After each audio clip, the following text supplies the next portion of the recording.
यहाँ पर इस मैट्रिक्स की रैंक अगर 3 है, जहाँ पर ए, बी, सी इस मैट्रिक्स में यूज़ हुए हैं, वो सभी रियल हैं, तो ए, बी, सी पर कौन-सी कंडीशन अप्लाई होगी कि इसकी रैंक जो है वो 3 हो जाए? तो सबसे पहले मैट्रिक्स की रैंक निकालने के लिए हमें इस मैट्रिक्स का साइज़ 3/3 है, तो मैं 3/3 ऑर्डर का माइनर चेक कर लेता हूँ कि क्या वो नॉन ज़ीरो है। तो मैं इसमें एलिमेंट्री कॉलम ऑपरेशन लगा देता हूँ। तो सबसे पहले मैं C1 माइनस C2 और C2 माइनस C3 ऑपरेशन को अप्लाई करता हूँ। इससे ये C1 पर लगा रहा हूँ मैं और ये C2 पर अप्लाई कर रहा हूँ। मुझे जो रिजल्टेंट मैट्रिक्स या इक्विवेलेंट माइनर मिलेगा वो होगा 0 a minus B A cube minus B cube 0 b minus C B cube minus C cube और लास्ट कॉलम सेम मैंने रखा सी क्यूब और सी क्यूब।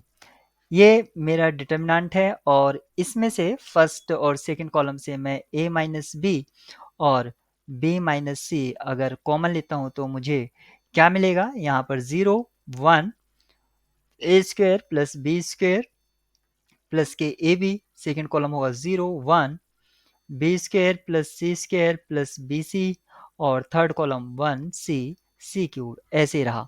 अब मैं इसको फर्स्ट रो के रेस्पेक्ट में इसको एक्सपेंड कर देता हूँ a minus B minus C और एक्सपेंड करने पर मुझे मिलेगा B square plus C square plus B C minus A square minus B square minus A B.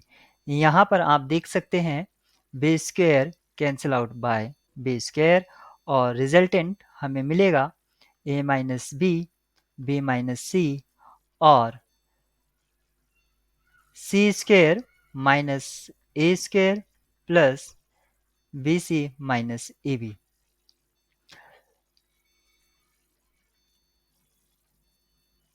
Further simplify करने पर a minus B minus C और फर्स्ट टू से मैं लिख सकता हूं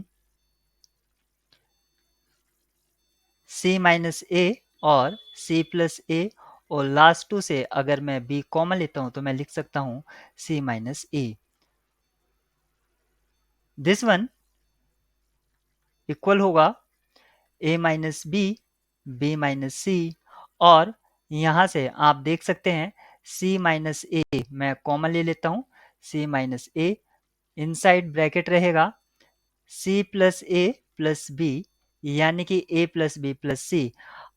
ये जो मैट्रिक्स का रैंक 3 दे रखा था और इसका मीनिंग हुआ कि ये जो डिटर्मिनेंट है नॉट इक्वल्स टू 0 होना चाहिए और ये किस केस में नॉट इक्वल्स टू 0 होगा? जब a b के बराबर ना हो, b c के बराबर ना हो और जो c है वो a के बराबर ना हो।